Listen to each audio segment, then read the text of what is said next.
গাজীপুরে শটগান নিয়ে প্রতিপক্ষের জমি মাপের বাধা দিলেন স্বেচ্ছাসেবক লীগ নেতা। এ সময় বন্দুক তাকে গুলি চালিয়ে প্রতিপক্ষের বুক ফুটো করে দেওয়ার হুমকি দেয় অভিযোগের নেতার বিরুদ্ধে। গাজীপুর মহানগর থানার দেশিপাড়ায় শনিবার সকালে এই ঘটনা ঘটে। স্থায়ীরা জানান, নগরের ১৯ নম্বর ওয়ার্ডের আওয়ামী লীগের স্বেচ্ছাসেবক লীগের সভাপতি প্রার্থী রাশিদুজ্জামান মাসুদের সাথে স্থায়ী দেশিপাড়া মৌজায় কিছু জমি নিয়ে জৈনক হারুন আর রশিদের দীর্ঘদিনের বিরোধ চলেছে। এই সময় তিনি প্রতিপক্ষ হারুনকে বুকে গুলি করতে উদ্যুক্ত হয় জমির মাপ বন্ধ করতে বলেন, অন্যথায় গুলি করে বুক ফুটো করে দেবেন বলে হুমকি দেন।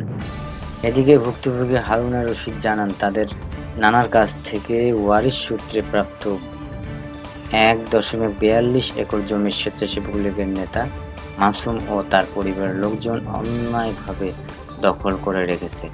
এই ব্যাপারে তারা গাজীপুর সদর সহকারী কমিশনার ভূমির এই রাজস্ব আদালতে মিস কেস করে সম্পত্তির রায় পান।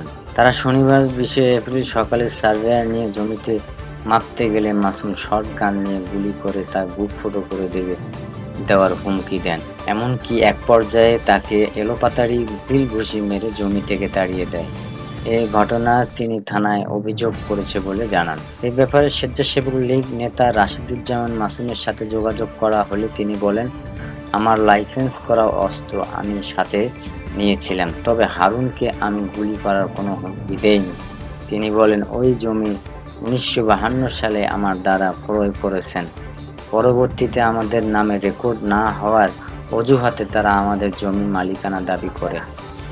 এই ব্যাপারে গাজীপুরের মেট্রো সদর থানায় অফিসার ইনচার্জ সৈয়দ রাফিউল করিম বলেন, শটগান নিয়ে জমি মাপ যোগের একটি ভিডিও ভাইরাল হয়েছে। বিষয়টি আমার নজরেও এসেছে। তদন্ত সাপেক্ষে এই বিষয়ে আইনগত ব্যবস্থা নেওয়া হবে।